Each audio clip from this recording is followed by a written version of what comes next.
खुशी की बात है, पावन पवित्र धरती पर आए हैं हाँ जी बहस को और माँ का दरबार भाई काली मैया का स्थान है। क्यों नहीं तो हम कलाकारों का फर्ज बनता है कि 2 लाइन कम से कम उनके शब्दों के विषय में कहें। बहुत जरूरी है। उसके बाद बड़ी फरमाइशें बड़ी गीतें होंगी आपकी सेवा में। हाँ लेकिन जो नवरात्रि आती है इस गांव का भाई माहौल क्या बताया आपको।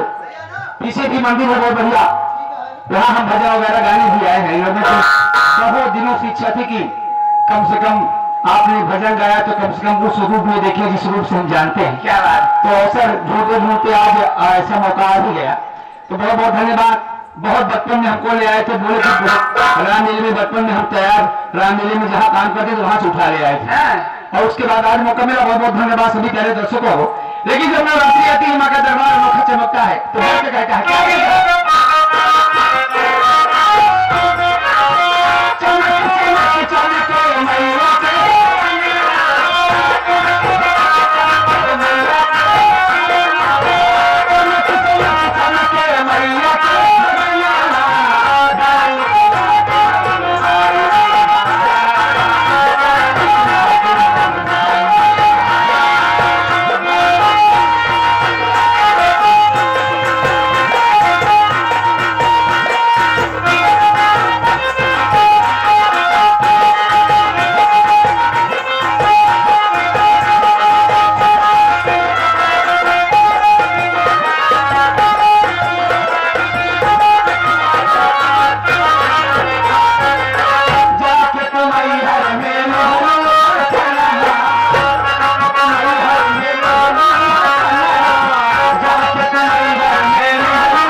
दीदी बहनी आए हैं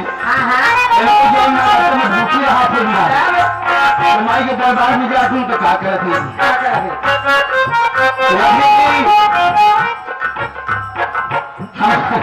बड़ा प्यार बुला है ऐसे जिनको सब मैया कल्याण के काली माई की अगली बात क्या है बताए कि दीदी बहनी अरे क्या कर रही थी जब भूखी रहा थी बताओ मिठैया के भगवान